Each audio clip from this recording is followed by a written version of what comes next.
Boa noite a todos. Vamos a Apocalipse capítulo 16.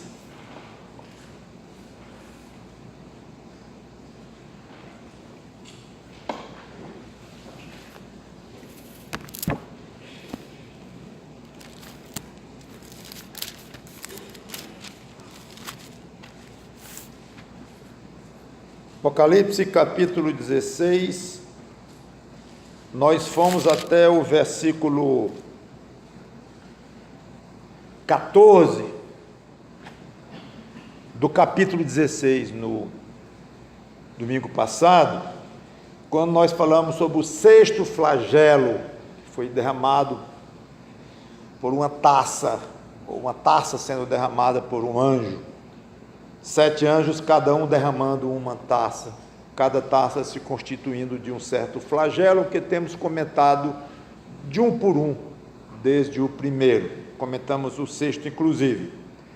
Aí já no final da pregação, nós chegamos no versículo 15, e comentamos que era uma espécie de um parêntese, chamei até de bendito parêntese, em que Jesus toma a palavra de João, o autor de Apocalipse, e ele próprio, Jesus, o próprio Senhor Jesus Cristo, declara imponente, no versículo 15, eis que venho como o ladrão, bem-aventurado aquele que vigia e guarda as suas vestes, para que não ande nu, e não se veja a sua vergonha.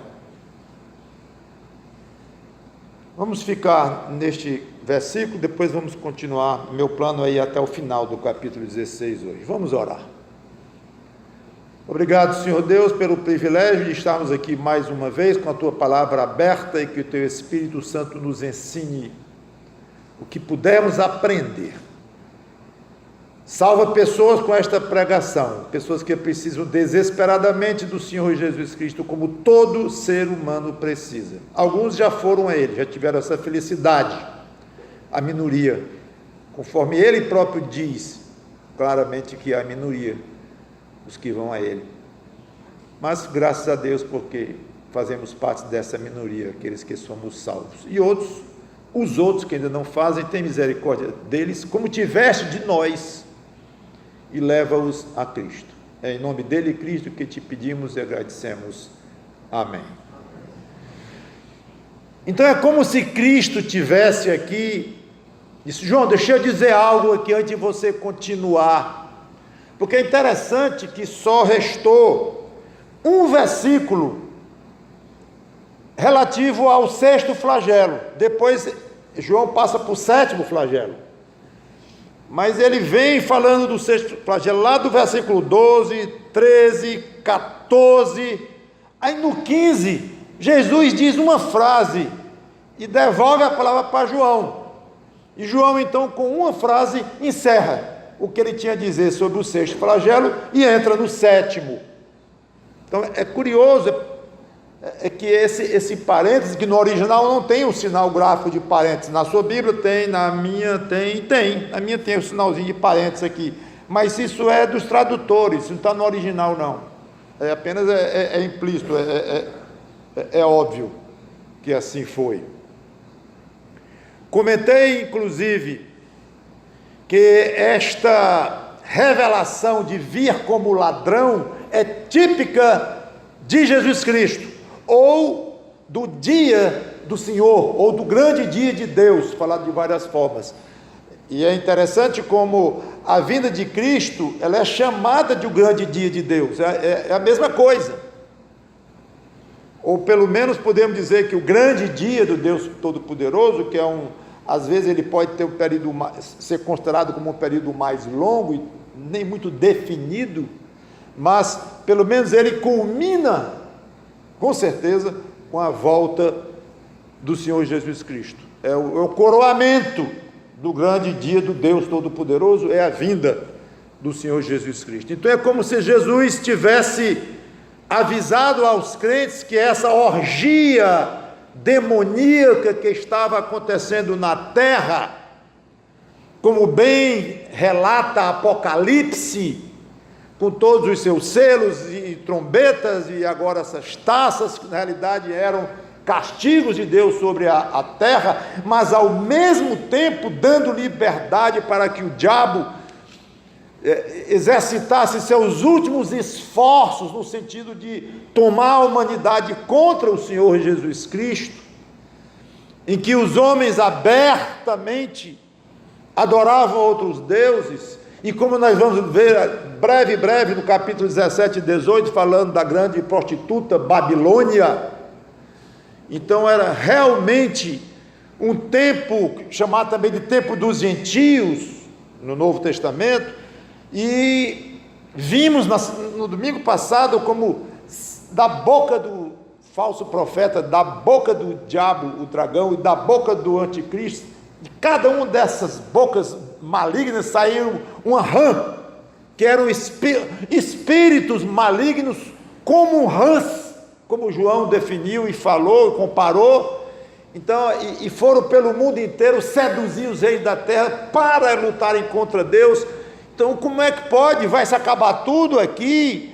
Então Deus entregou para valer, ao mesmo tempo em que o próprio Deus parecia estar destruindo o mundo com as suas intervenções sobrenaturais, de todos esses flagelos que estavam acontecendo, e o sétimo, vocês vão ver, vai ser o pior de todos. Vai se acabar mesmo tudo, e está entregue ao diabo mesmo tudo. Deus desistiu disso aqui, entregou a humanidade nas mãos dos demônios? Não. E este é por isso que eu considero solene essa afirmação do Senhor Jesus Cristo aqui: eis que venho como ladrão. Não é novidade. Eu terminei a pregação passada lendo Mateus 24, e quero retomar aqui, em que ele fala desta vinda dele. Mateus 24, 43 e 44, mas eu não preciso nem chegar lá, porque eu não vou desenvolver muito não, esta passagem em si. Mas considerai isto: se o pai de família soubesse a que hora viria o ladrão, vigiaria e não deixaria que fosse arrombada a sua casa. Por isso ficai também vós apercebidos, porque a hora que não cuidais, o Filho do Homem virá. Curioso é que Paulo também fala que Jesus Cristo viria como ladrão ou o dia do Senhor, que é a mesma coisa. Pedro também fala usa a mesma figura. Quanto a Paulo, 1 Tessalonicenses, capítulo 5, versículos 2 e 3, eu posso ler, que diz assim, é só como referência para vocês. 1 Tessalonicenses 5, 2 e 3 diz: pois vós mesmos estáis inteirados com precisão de que o dia do Senhor vem como ladrão de noite. Pode considerar dia do Senhor igual à vinda de Cristo, que o capítulo 19 vai descrever, de Apocalipse. Quando andarem dizendo paz e segurança, eis que lhes sobrevirá repentina destruição, como vem as dores de parto a que está para dar à luz, e de nenhum modo escaparão. Muito provavelmente a propaganda demoníaca aqui, inclusive por esses demônios que saíram das bocas dos três, dizendo vamos lutar contra Deus, já basta de opressão. Muita gente acha que Deus é um opressor, Deus é um tirano, Deus é exigente, Ele é muito ditatorial, muito radical nas coisas dele, exige demais, só fica mandando e fala inferno. Não, vamos nos livrar. Está vendo que não é assim? Então é muito provável, quase claro, que a propaganda na época O motivo aqui, o assunto, a convocação envolvia: vamos nos livrar deste Deus, agora vamos ter paz, uma paz entre nós mesmos, vamos conhecer agora o que é liberdade, que os homens tanto gostam de falar, já basta de opressão. Então, essa palavra de Paulo aqui dá a entender que, por incrível que pareça, durante uma tribulação daquela, com tantas coisas terríveis acontecendo, ainda encontravam um ambiente que encontravam para falar de paz, de segurança, de liberdade. É só destruir esse Deus. E vem os exércitos dele aí, certamente o diabo sabia que Jesus estava voltando, e vem os exércitos dele aí, são poderosos, mas nós podemos ir contra eles. Vamos lutar contra eles, vamos terminar com esta ditadura sobre a terra, sobre o que existe, já basta. Mas pastor, será que é possível que ainda se falasse algo assim? Ora, se vocês já viram e vão ver pela última vez, que os homens, mesmo depois da 7ª taça sendo derramada, terrível como vamos ver, ainda não se arrependeram, ela não fala isso, mas blasfemaram contra Deus, blasfemaram, achando ruim, indo contra, inimigos de Deus. Ora, o inimigo só pensa numa coisa, é derrubar o outro. Então, Jesus disse que viria pessoalmente como um ladrão, Paulo disse que o dia do Senhor viria como ladrão, e Pedro, mesma coisa, não vou ler lá em 2 Pedro 3:10, aí diz: bem-aventurado aquele que vigia. Existem 7 bem-aventuranças no Apocalipse, esta é a 3ª, depois eu vou comentar sobre elas, não hoje. Interessante é que as 2 passagens que eu li acima, a de Mateus, palavras de Cristo, e a de Tessalonicenses, palavra de Paulo, as 2 falam numa coisa, exortam os crentes a uma atitude que eu não li de propósito. Já que eu estou em 1 Tessalonicenses, capítulo 5, vamos aproveitar, depois voltamos para Mateus 24, mas aqui, no capítulo 5, versículo 4, que lá eu li o 2 e o 3, parei, mas vou continuar agora. Mas vós, irmãos, agora ele se dirige aos crentes, Paulo, não estáis em trevas, para que esse dia, como ladrão, de novo, vos apanhe de surpresa, porque todos vós sois filhos da luz e filhos do dia. Nós não somos da noite nem das trevas. Assim, pois, não durmamos como os demais. Pelo contrário, vigiemos e sejamos sóbrios. Então vejam como a palavra de alerta de que Jesus viria como ladrão, ela é acompanhada de um aviso aos crentes, de um conselho aos crentes: vigiem. Ele vem como ladrão, logo vigiem. Isto é muito importante. Voltando a Mateus 24, agora as palavras do próprio Jesus, quando ele falou da própria vinda, no versículo 42, portanto, que é a mesma passagem, eu li o 43 e o 44, dessa vez veio antes a exortação para vigiar. Portanto, vigiai, porque não sabeis em que dia vem o vosso Senhor. Mas considerai, se o pai de família e tal, aí entra a passagem que eu não li de propósito o 42, para mostrar para vocês que os 2 contextos, as 2 passagens separadas por autor, separadas por décadas, mas é curioso, como quando Jesus fala na vida como ladrão, vigie. Aí Paulo, muito depois, falando uma carta para os Tessalonicenses, ele vem como ladrão, vigiem.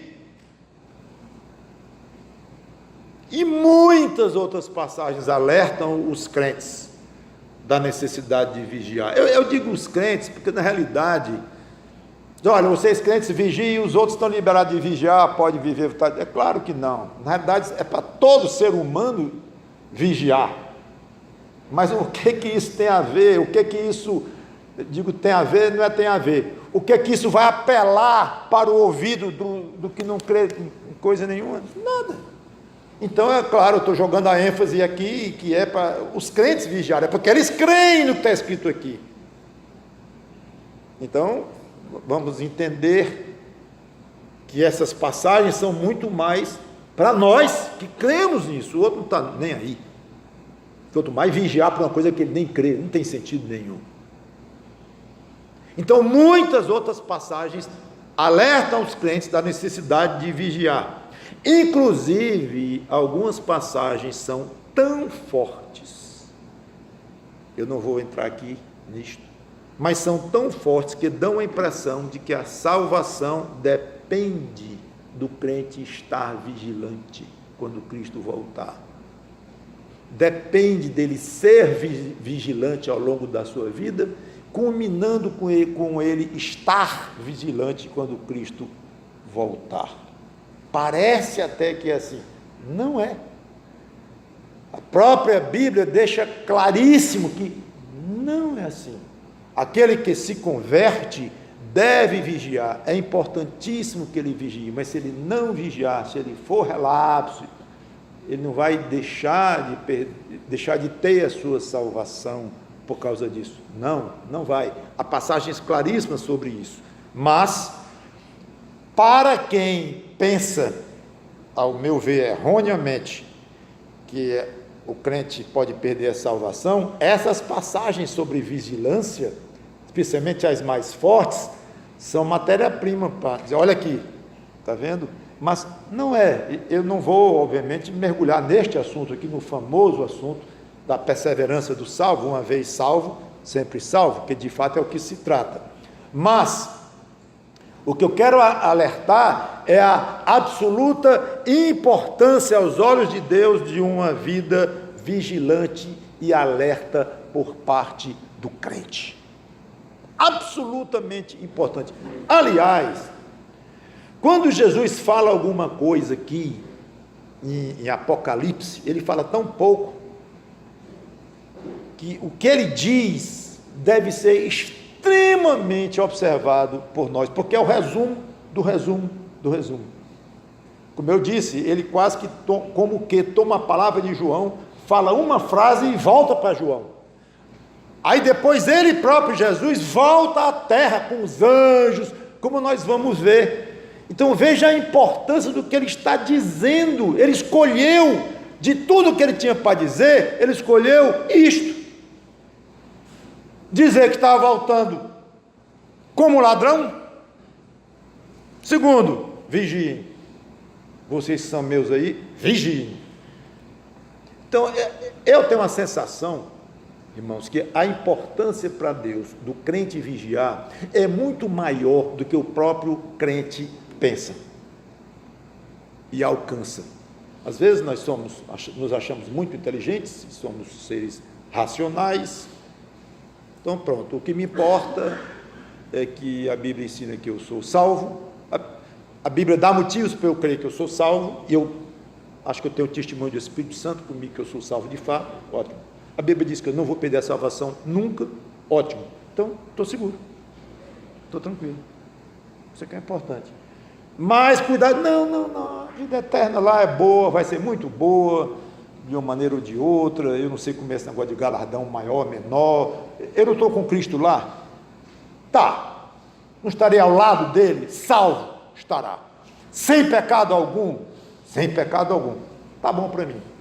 Não é esta a atitude. Correi no estádio como aquele atleta que corre para ganhar o prêmio. Um só ganha o prêmio. E Paulo disse, correi de tal maneira que o alcanceis. A forma, a maneira que o atleta se dedica, o quanto ele treina, o quanto ele está alerta para os seus treinos, o quanto ele se esforça, e a energia que ele coloca, a concentração que ele coloca no dia da corrida, para ganhar aquele prêmio. Eu quero ver isso em cada crente.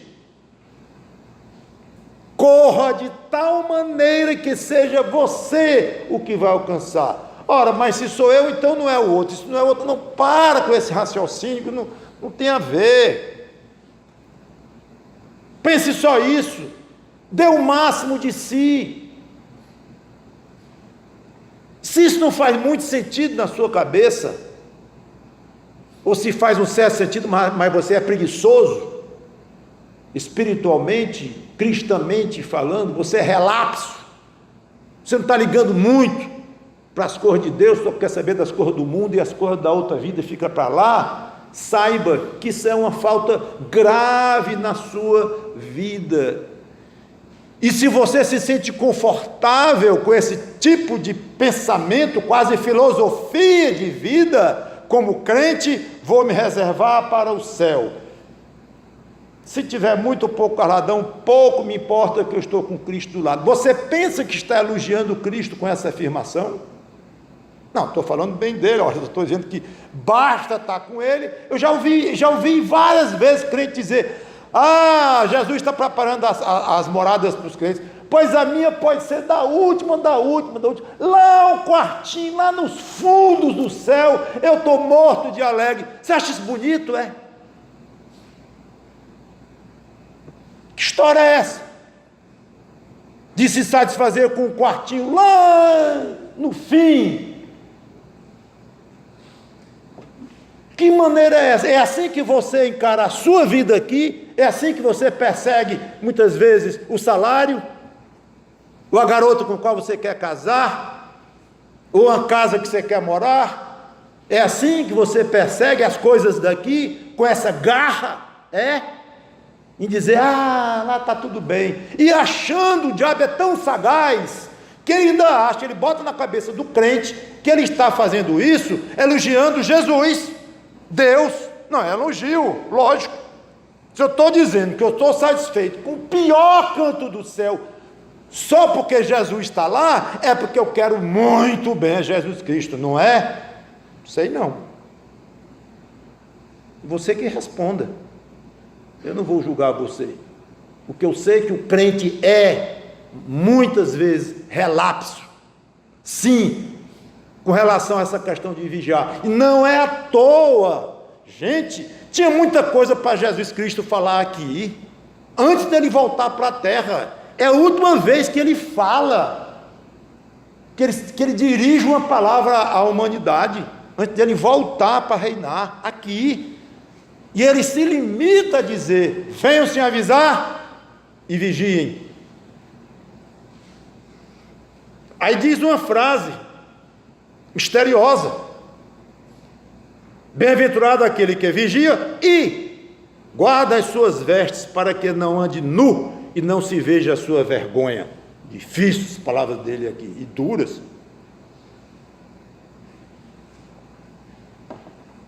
A Bíblia fala em algumas passagens sobre vestimenta do crente, fala em vestes da salvação, manto de justiça e tudo, mas não é muito clara a relação dessas passagens com essa aqui, não.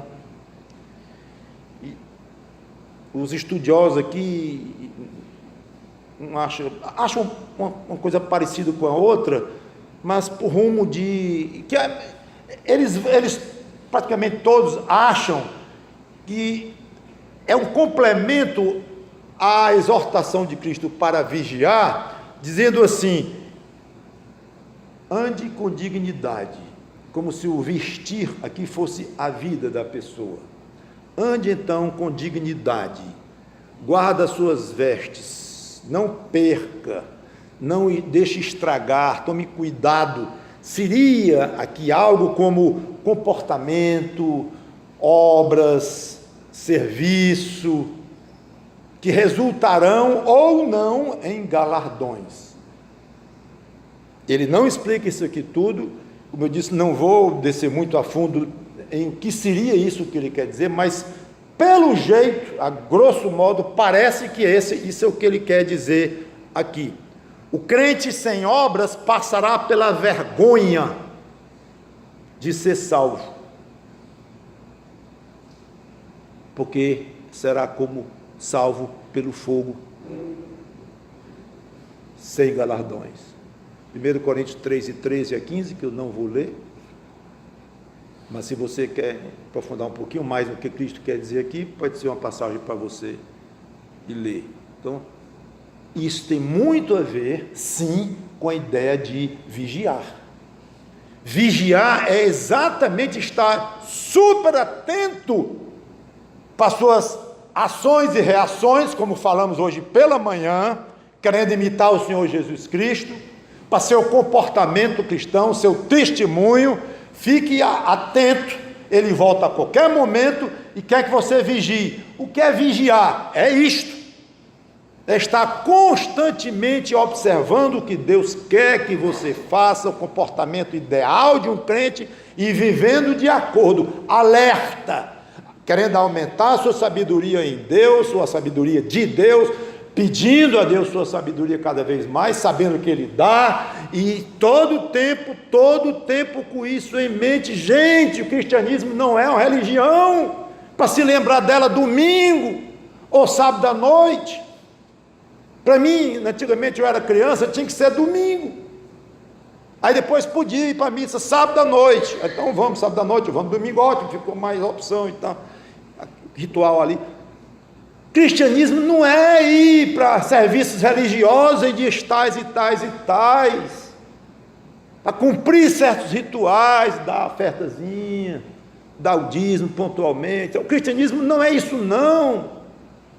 Cristianismo é amar o Senhor Jesus Cristo, amar a vinda do Senhor Jesus Cristo, vigiar e ter cuidado como é que anda como crente, não maltrapilho como crente, veste toda apodrecida de pecado, todo arranhado, sujo, mal cheiroso, um crente aí vivendo de qualquer maneira neste mundo perdido e apodrecido pelo pecado. Quantos crentes estão aí como andarilhos, e Cristo dizendo: vigiem e se vistam direito, e Paulo dizendo: olha as obras de vocês, porque elas vão ser julgadas, se elas não suportarem, vocês vão ser salvos como pelo fogo, vocês não vão ter galardões, vocês não vão ser recompensados.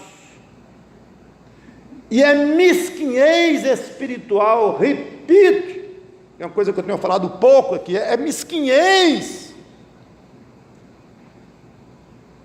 Eu não estou muito preocupado se o meu galardão vai ser de ouro, de prata, vai ser grande ou pequeno,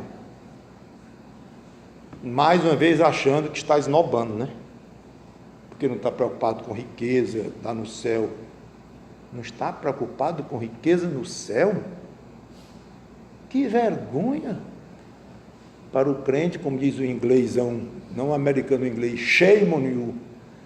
Gosto muito dessa expressão. É uma vergonha, é vergonhoso isso para você. O crente não está preocupado em ser rico no reino dos céus, e Jesus Cristo dizendo: não acumuleis tesouro na terra, mas no céu, onde o ladrão não leva e a traça não come. Lá acumulem, mas acumulem para valer. Como o bilionário mais pão duro no mundo nem pensa em desejar e cobiçar. Dê um banho nessa turma, desejando sim. Esse é um desejo sem pecado, mas desejando intensamente ser rico no céu, sim. O problema de querer ser rico aqui é pelo que o dinheiro compra. O dinheiro não compra espiritualidade, o dinheiro serve para a gente viver, e muitas vezes se exagera no uso do dinheiro e acaba atrapalhando a vida da pessoa todinha, o tal do dinheiro. Mas o galardão no céu, ele não vai atrapalhar em nada, não tem risco nenhum em você desejar isso intensamente. Jesus desejou várias vezes já estar com o Pai, eu queria que isso aqui já passasse, eu queria estar com Ele já de volta, quero estar lá. Ele ambicionava com todas as forças dele, está ao lado do Pai dele, está de volta para o lugar dele, e ele quer ver essa mesma ambição do crente, guardadas as proporções. Nós nunca estivemos lá, não sabemos nem como é, mas ele sabia que iria voltar, e queria sair daqui. Então a Bíblia está dizendo o tempo todo: acumulem riquezas no céu, dediquem tempo, cabeça, energia, mente, tudo, se dediquem. Olha, eu não sei como é que vai ser, porque diz que no céu não vai ter lágrima, mas pela minha lógica de mosca, desse tamanho de inseto, eu digo, tem pessoa que vai ter tanto crente triste lá, porque disse: como é que eu fui, desculpa a palavra, burro? Como é que pode, meu Deus? Como é que eu gastei meus míseros 30 anos, 40 anos, 70, 80 anos, que tudo é a mesma coisa? Como é que eu gastei com aquilo lá embaixo? Isso aqui. Fui salvo como pelo fogo, estou aqui quase sem estar, mas fui, porque Deus honrou minha fé em Cristo. Mas olha ali, olha ali, olha ali. Gente, se um camarada desse não chorar, eu não sei, mas chorar não vai. Aí minha mente engancha e eu paro de raciocinar. Mas vocês duvidam que lá vai ter sentimento de perda grande? Grande, é óbvio, senão não haveria sentido nos avisos do Senhor Jesus Cristo.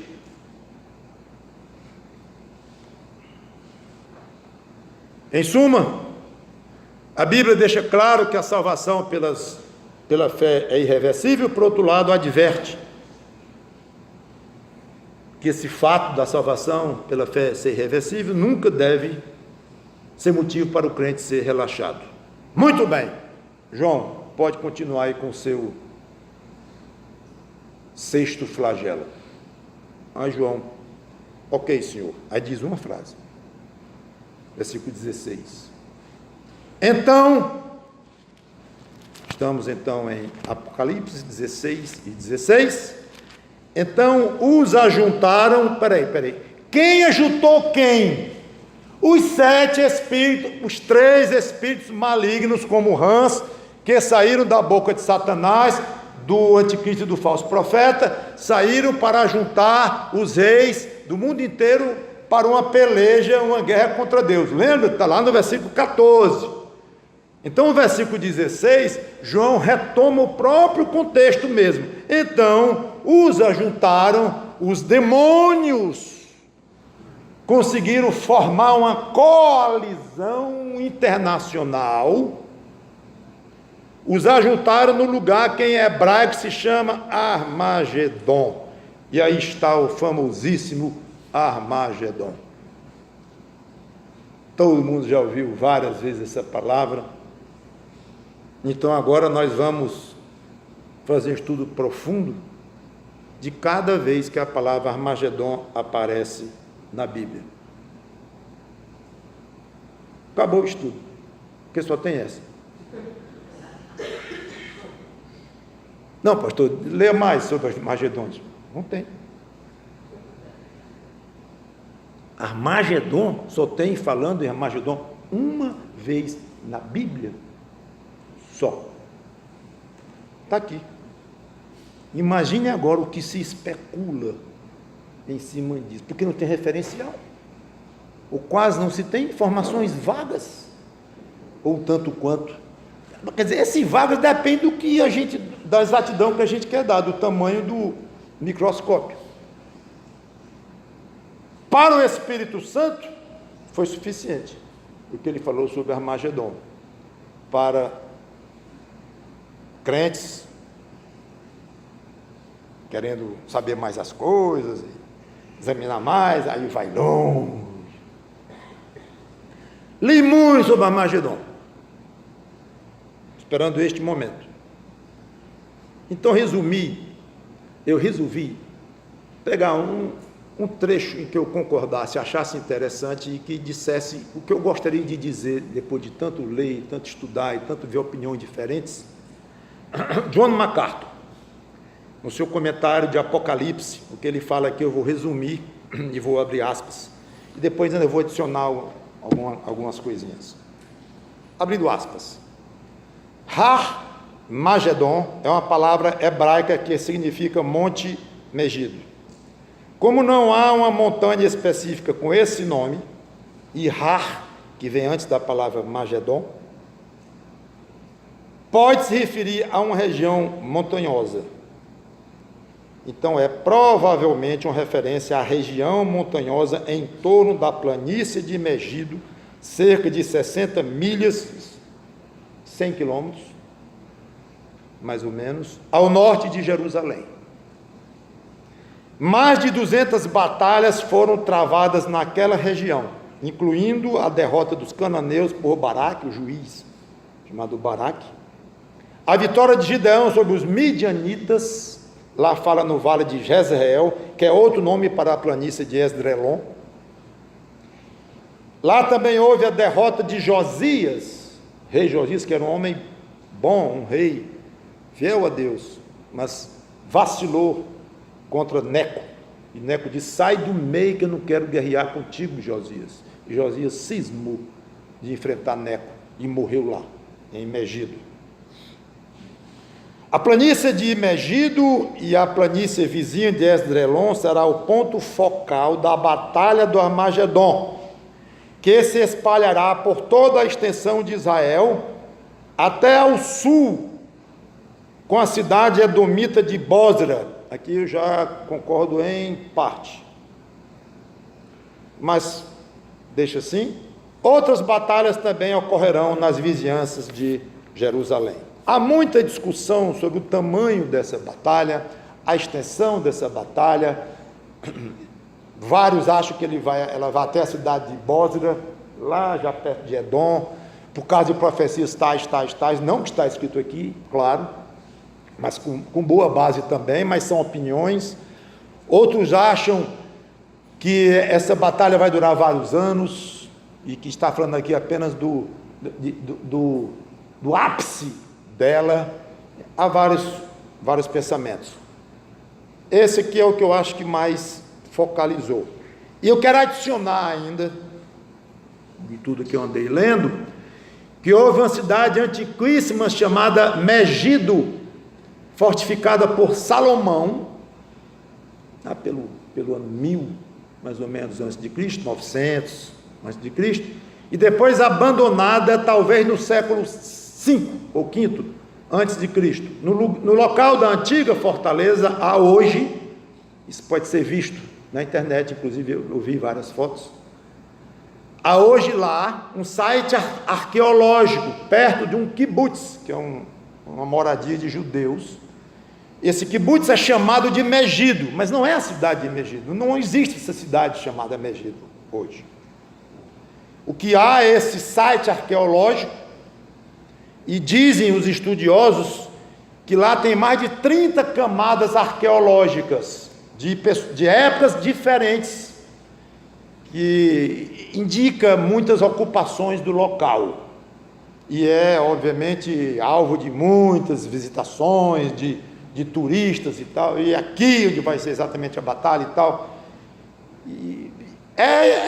mas não é tão exatamente, porque como eu estou falando, é algo um pouco vago, pode estar abrangendo uma área bem grande, no mínimo uma planície, até pelo tamanho dos exércitos que vão se reunir lá, não vai ser num montezinho lá, e nem quer dizer que vai ser precisamente ali. Muito bem. Não vou entrar no mérito, como tem sido o meu costume em Apocalipse, de entrar no mérito nas várias alternativas.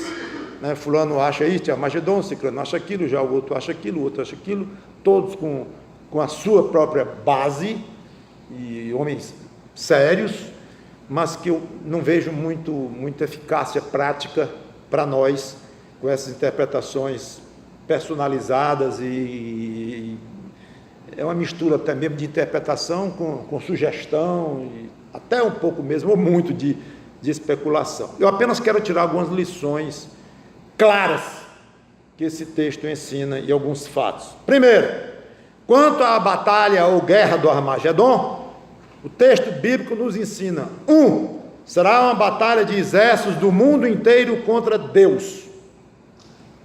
Os exércitos serão convocados por 3 demônios enviados por Satanás, pelo anticristo e pelo falso profeta, e se reunirão fisicamente no lugar chamado pela Bíblia de monte ou região de Megido. Até aí nós podemos ir biblicamente. Segundo, os exércitos das nações a leste do rio Eufrates chegarão lá atravessando o leito do rio sem água, como já avisei, como foi uma das taças derramadas que secou o rio Eufrates.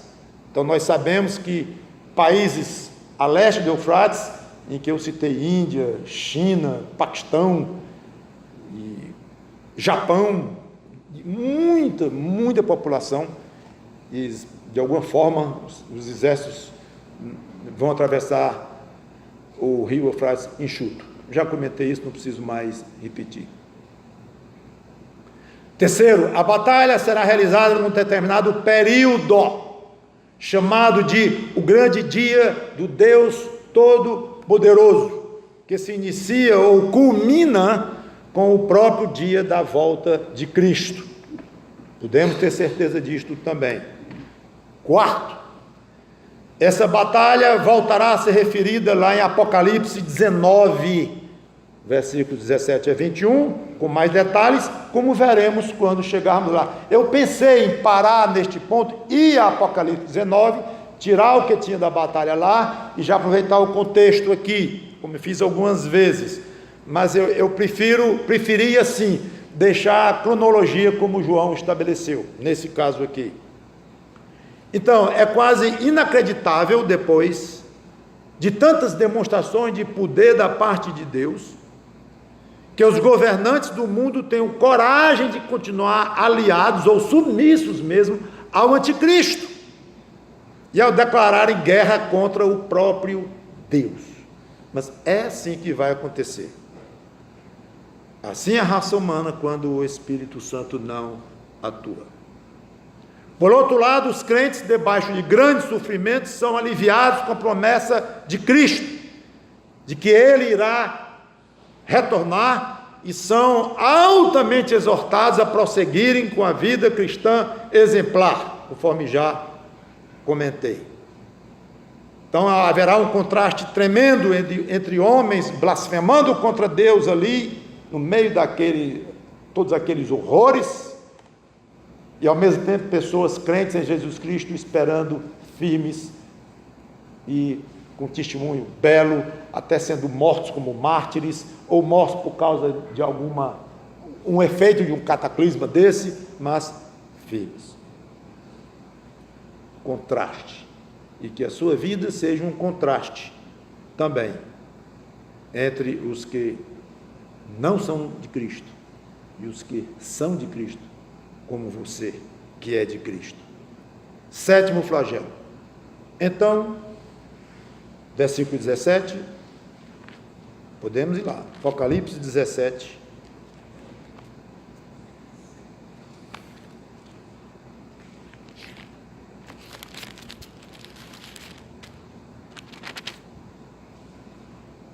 e 17. Apocalipse 16 e 17. Então derramou o sétimo anjo a sua taça pelo ar, e saiu grande voz do santuário do lado do trono, dizendo: feito está.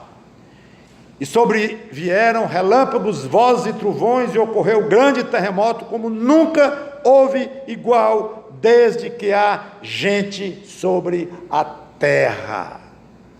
Tal foi o terremoto, forte e grande. E a grande cidade se dividiu em 3 partes, e caíram as cidades das nações. E lembrou-se Deus da grande Babilônia para dar-lhe o cálice do vinho do furor da sua ira. Todas as ilhas fugiram e os montes não foram achados.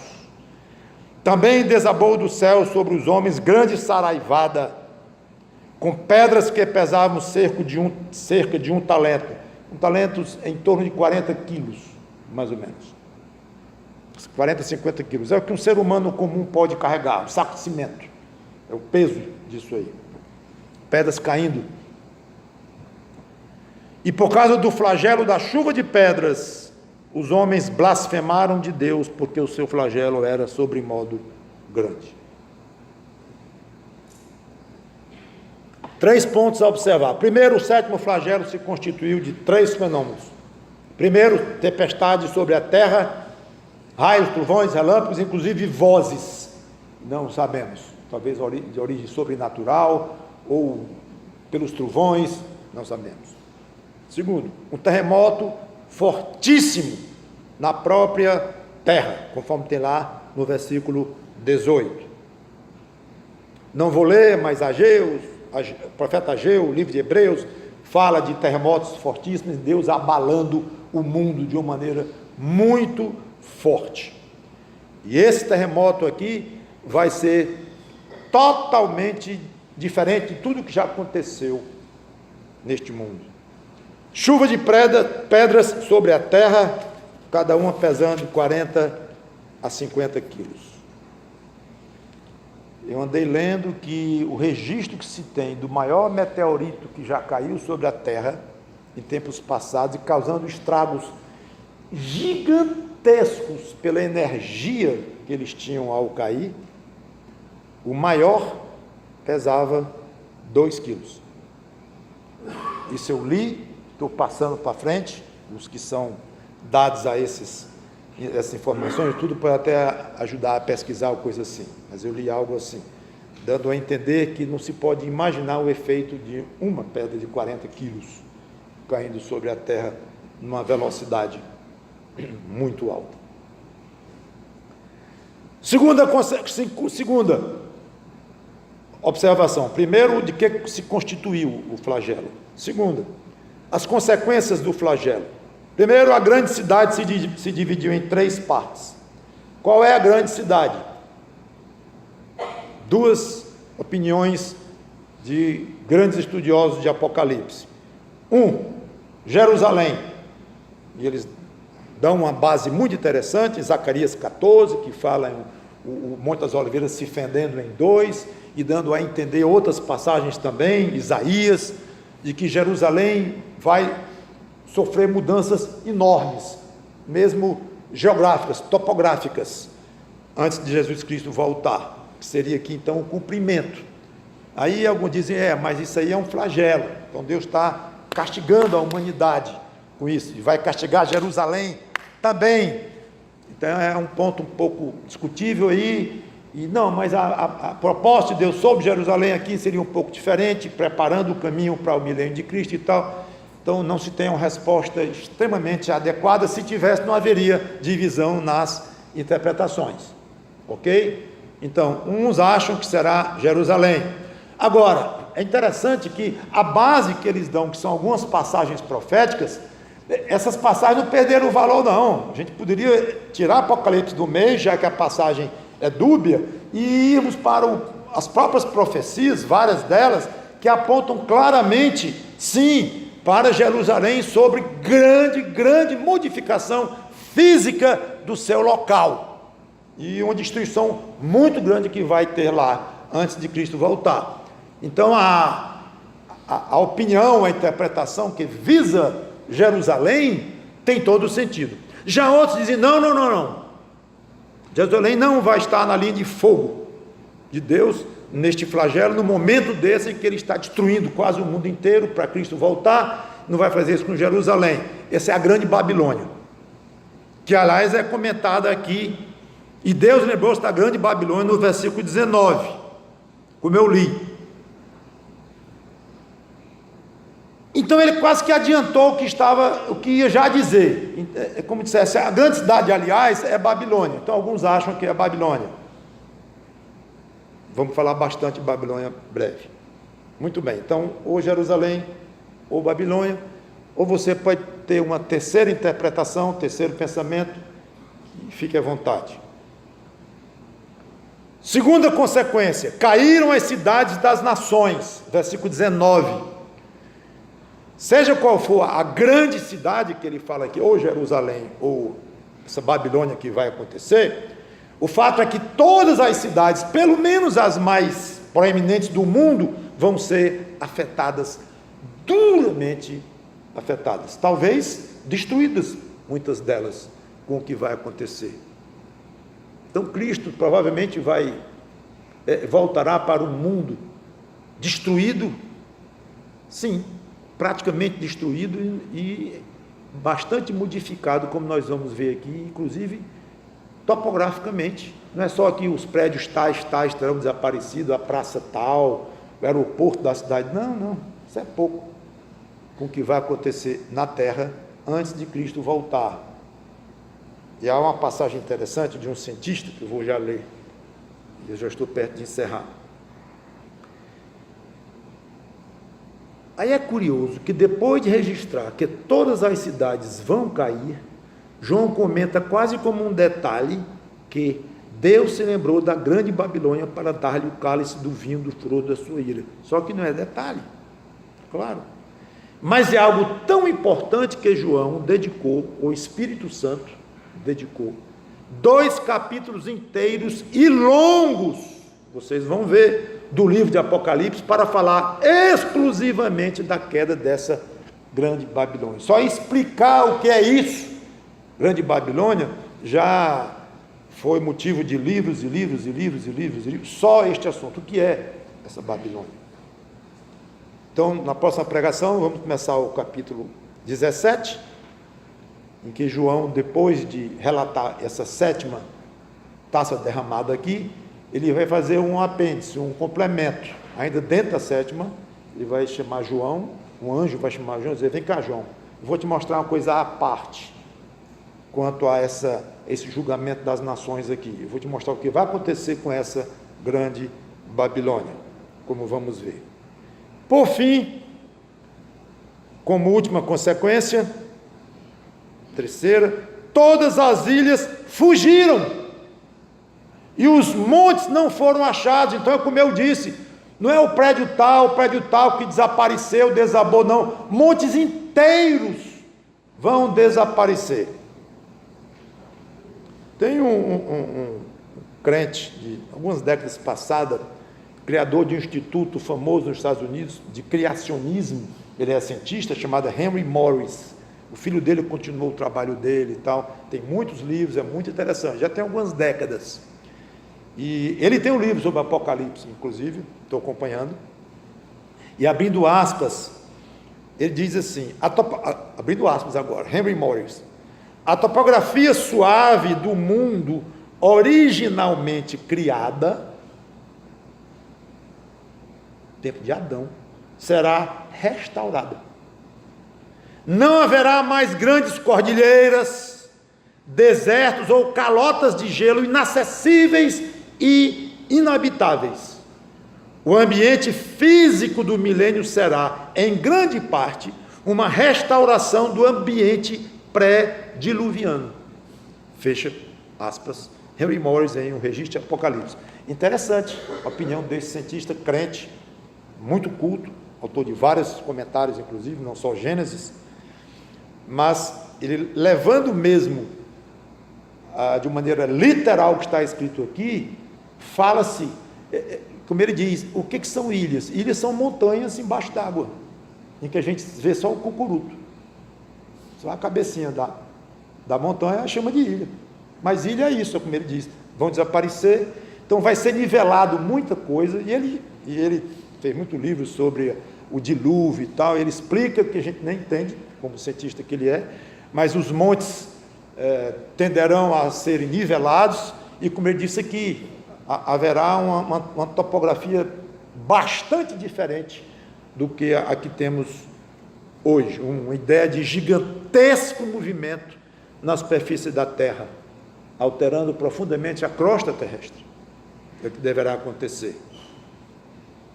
Por fim, a atitude dos homens com relação como reação ao flagelo. E por causa do flagelo, da chuva de pedras, os homens blasfemaram de Deus, porque o seu flagelo era sobremodo grande.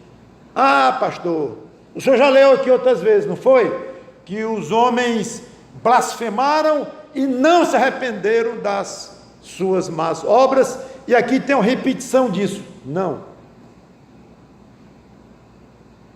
Você está lendo aí que os homens não se arrependeram das suas obras? Os homens blasfemaram de Deus, porque o seu flagelo era sobre modo grande. Ponto.